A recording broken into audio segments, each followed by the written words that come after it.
Bien-aimés dans le Seigneur, recevez mes salutations dans la paix du Christ et bienvenue dans cette nouvelle vidéo des sentiers de la foi chrétienne ayant pour thème Né de Dieu.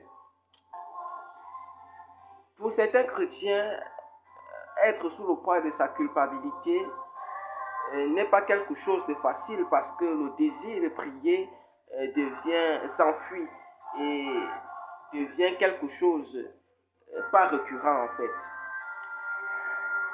C'est pourquoi l'apôtre Jean, dans sa première épître, au chapitre 2, le verset 18, va dire quelque chose de très important.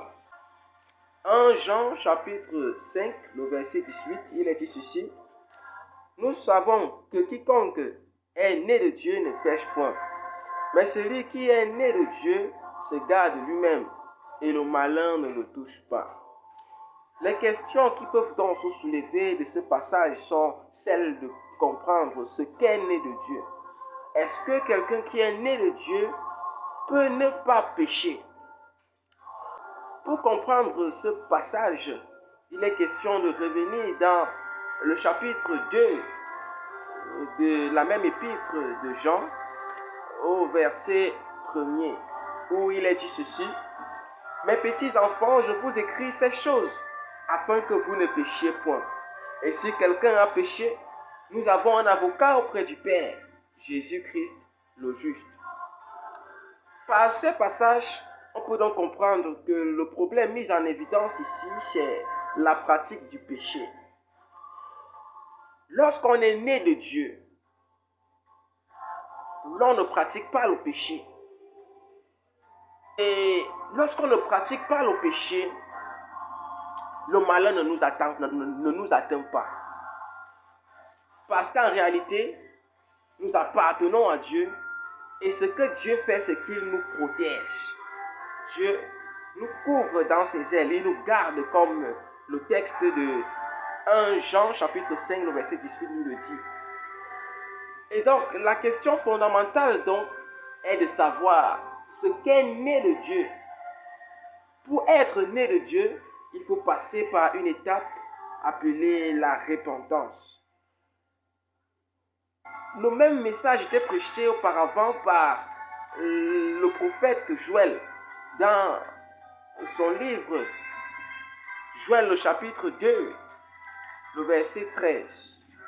Joël le chapitre 2, le verset 13. Il est écrit ceci: « Déchirez vos cœurs et non vos vêtements, et revenez à l'Éternel, votre Dieu, car il est lent à la colère, riche en bonté, compatissant, et il se répand des mots qu'il envoie. » Par ce passage, on peut donc comprendre que revenir à Dieu, c'est repentir, c'est s'humilier devant Dieu, c'est reconnaître qu'en réalité nous sommes pécheurs et que sans Dieu nous ne pouvons rien en fait.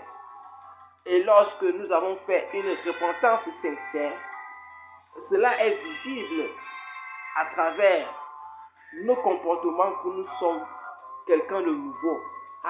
Comme ce texte de 2 Corinthiens chapitre 5, 17 qui dit: « Si quelqu'un est en Christ, il est une nouvelle créature. Oui, les choses anciennes sont passées et voici toutes choses sont devenues nouvelles. »